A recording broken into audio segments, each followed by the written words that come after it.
चुनाव को लेकर तैयारियां तेज हो गई हैं। आज से सीएम नीतीश कुमार का संवाद कार्यक्रम शुरू हो रहा है। संवाद कार्यक्रम का शुभारंभ खुद सीएम नीतीश कुमार करेंगे। तो देखिए, बिहार में अब चुनाव को लेकर के ज्यादा दिन बचे नहीं हैं। साल के अंत में बिहार में चुनाव होने वाले हैं। चुनावी सरगर्मियां तेज हो चुकी हैं, तैयारियां तेज हर पार्टी द्वारा की जा रही हैं। आज से नीतीश कुमार का संवाद कार्यक्रम शुरू होने जा रहा है, जिसका शुभारंभ उन्हीं के द्वारा किया जाएगा। राज्य की 2 करोड़ से ज्यादा महिलाओं तक पहुंचने का लक्ष्य रखा गया है। करीब 2 महीने तक ये संवाद कार्यक्रम चलेगा। मुख्यमंत्री जागरूकता रथों को भी इस बीच हरी झंडी दिखाएंगे। विकास पर लोगों की राय और विचारों को भी रिकॉर्ड किया जाएगा।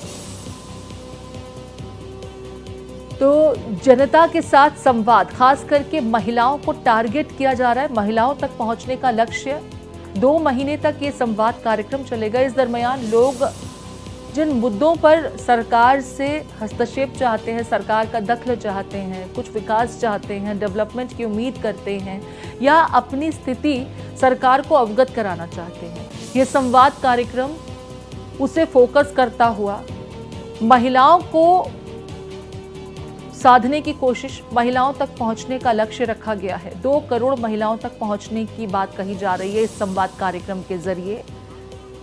हमारे साथ आशुतोष जुड़ गए हैं। आशुतोष का रुख कर लेते हैं। आशुतोष, नीतीश कुमार भी सक्रिय हो गए चुनावों को लेकर के। हालांकि लगातार आरोप प्रत्यारोप, कौन सी पार्टी क्या कर रही है, कौन सीएम फेस होगा, ये तमाम विषय तो चर्चाओं के केंद्र में है। नीतीश कुमार का संवाद कार्यक्रम कितना बदलाव ला सकता है या उनके लिए कितना फायदेमंद होगा? 2 करोड़ महिलाओं को साधने का लक्ष्य रखा गया इस कार्यक्रम के जरिए। देखिए, अगर बिहार की महिलाओं की बात करें तो बिहार की महिलाएं नीतीश कुमार के साथ अभी भी है, क्योंकि महिलाओं को जितना फायदा पहुंचा है, चाहे वो आरक्षण के जरिए या पंचायत प्रतिनिधियों के तौर पे, महिलाएं नीतीश कुमार के साथ है। लेकिन जिस अंदाज में दोनों तरफ से बैटिंग हो रही है, चाहे महागठबंधन हो या एनडीए हो, दोनों स्वरूप में ये एस्टैब्लिश करने का प्रयास किया जा रहा है कि महिला वोटर किसके साथ। तेजस्वी यादव ने 2500 रुपये देने की बात कही है, इसका भी जवाब एनडीए को देना है। और ऐसी स्थिति में नीतीश कुमार को लग रहा है कि जिन महिला वोटरों के आधार पे हम सत्ता पाते हैं, उसे यदि एक्टिवेट कर दें तो और मजबूती के साथ महिलाएं हमारे साथ होंगी। और इसी कड़ी में ये 2 करोड़ महिलाओं को सीधा कनेक्ट करने का प्रयास एनडीए की तरफ से किया जा रहा है। जहां तक आपने कहा कि नेता कौन, नीतीश कुमार के तरफ से पोस्टर लगा दिए गए हैं, 25 से 30 फिर से नीतीश। यानी पूरी तरह से जेडीयू इस बात को लेकर आश्वस्त है कि यदि सरकार बनती है एनडीए की तो मुख्यमंत्री नीतीश कुमार होंगे। और इस बाबत अमित शाह हो या बीजेपी के अन्य नेता हो, सबने साफ साफ कह दिया है कि नीतीश कुमार के नेतृत्व में ही चुनाव होगा। दूसरी तरफ अभी भी तेजस्वी यादव के नाम पे उलझन बरकरार है और इसी बात का हवाला देके एनडीए लगातार हमलावर है। जी आशुतोष, आपने कहा कि नीतीश के चेहरे पर चुनाव लड़ा जाएगा। चेहरे पर चुनाव लड़ना और सीएम फेस का प्रोजेक्शन, ये दोनों अलग अलग विषय हो सकते हैं और संशय इसी को लेकर के लगातार जाहिर किए जा रहे हैं कि कहीं ऐसा ना हो कि चुनाव तक नीतीश को पोर्ट्रे किया जाए और बाद में सीएम फेस के लिए एनडीए खेमे से किसी और के नाम को कॉइन किया जाए। बीते दिनों में जो हुआ, सम्राट चौधरी को लेकर के एक टिप्पणी की गई थी हरियाणा के मुख्यमंत्री द्वारा, उसको लेकर के भी चर्चाओं को दौर जो है वो लगातार देखने को मिला। अब नीतीश कुमार अचानक से जितनी तेजी के साथ सक्रिय हुए हैं, पोस्टर्स लगा दिए गए हैं और नीतीश कुमार ही सीएम फेस होंगे, ये प्रोजेक्शन जेडीयू के खेमे से तो हो रहा है। नीतीश कुमार को कितनी उम्मीद है कि जनता इस बार भी उन पर भरोसा करेगी? एंटी इनकम्बेंसी जैसे बहुत से विषय हैं जो बिहार में इस बार चुनावों पर नजर आएंगे।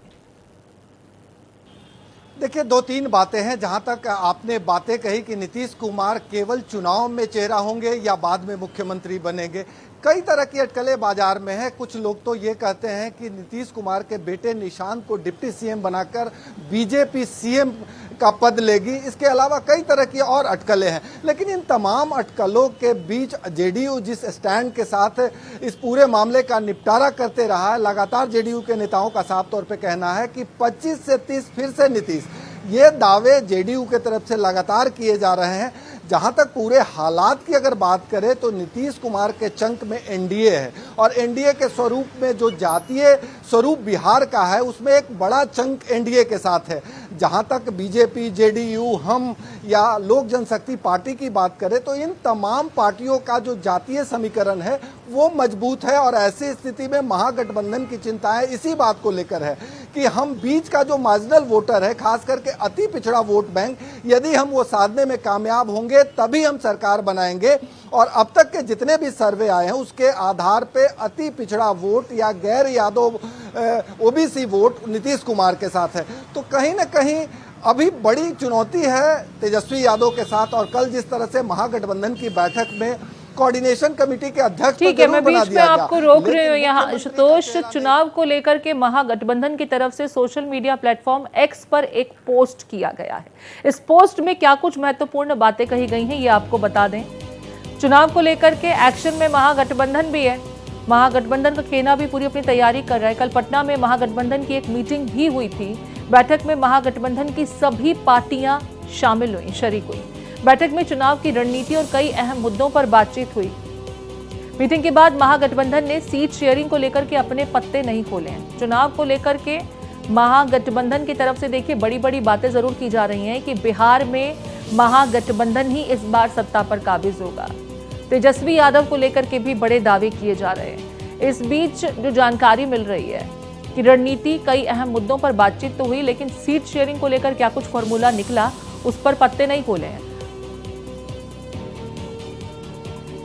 इस बीच आरजेडी नेता तेजस्वी यादव ने बड़ा बयान दिया है। बिहार के लोगों में 20 साल की सरकार के लिए गुस्सा है। बिहार में भ्रष्टाचार और अपराध असल डबल इंजन है। मुझे एक बात बताइए जिसमें बिहार नंबर 1 हो। हर मामले में बिहार पिछड़ रहा है। हर मामले में बिहार सबसे निचले पायदान पर है। हम बिहार में बदलाव के लिए एकजुट होकर लड़ेंगे। तो देखिए तेजस्वी यादव ने जो कुछ कहा ये हमने आपको बता दिया। महागठबंधन की कल एक बैठक हुई थी, वो आप जान रहे हैं। और सीट शेयरिंग को लेकर के इस बैठक में बहुत कुछ चर्चाएं हुई, लेकिन फॉर्मूला सार्वजनिक नहीं किया गया, यानी अभी तक बात नहीं बनी है। जरा सुन लेते हैं तेजस्वी यादव को, उन्होंने क्या कुछ कहा।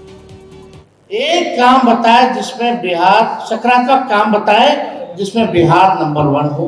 20 साल में ऐसा कोई काम किया हो तो? हर चीज में पीछे, प्रति व्यक्ति आय में सबसे बिहार पीछे, प्रति व्यक्ति निवेश में बिहार सबसे पीछे, किसानों के आय में बिहार जो है सबसे पीछे है। तो कोई काम इन लोगों ने 20 साल तक नहीं किया। हम तो पूछते हैं कि बिहार को आपने क्या क्या दिया 11 साल में और गुजरात को क्या दिया, जरा इसका आप हिसाब किताब दे दीजिए। तो इंडिया खेमा डबल इंजन के फायदे गिनाता है। यहां तेजस्वी यादव ने डबल इंजन का मतलब अपराध से ग्रसित राज्य बता दिया और बिहार हर मामले में पिछड़ा हुआ है। आशुतोष, तेजस्वी यादव के स्टेटमेंट को किस तरीके से देखा जाए?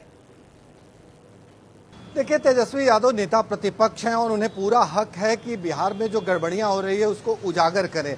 लेकिन कल जिस तरह से महागठबंधन की मैराथन मीटिंग हुई और उसके बाद नतीजा कुछ भी नहीं निकला, हम लोग उम्मीद कर रहे थे कि कम से कम तेजस्वी यादव को सीएम फेस घोषित किया जाएगा, लेकिन वैसा भी कुछ नहीं हुआ। कांग्रेस के प्रभारी गोल गोल घुमाते रहे, लगातार पत्रकारों के सवालों का जवाब वो गोल मटोल देकर निकल गए। अंत में उन्होंने कहा कि कोऑर्डिनेशन कमेटी का अध्यक्ष तेजस्वी यादव को बनाया गया है और तमाम पार्टियों को वो मॉनिटर करेंगे। तो कोऑर्डिनेशन कमेटी गठबंधन में कन्वेनर की भूमिका में होता है और जब भी कोई बड़े फैसले लिए जाते हैं सबकी सहमति से ली जाती है। ऐसी स्थिति में जिस बात का हवाला देकर आरजेडी आगे बढ़ रही थी कि मुख्यमंत्री का चेहरा सिर्फ और सिर्फ तेजस्वी यादव होंगे, और हम लोग भी उम्मीद कर रहे थे कि कांग्रेस बिल्कुल, लेकिन वो जो औपचारिक ऐलान की उम्मीद की जा रही थी वो ऐलान अब तक नहीं हुआ है। सीट शेयरिंग के फॉर्मूले पर भी कुछ भी सार्वजनिक नहीं किया गया है, यानी अभी बात कहीं फंसी हुई है, पेंच कहीं तो अटका हुआ है। बहुत शुक्रिया विस्तार से तमाम जानकारी साझा करने के लिए आशुतोष आपका।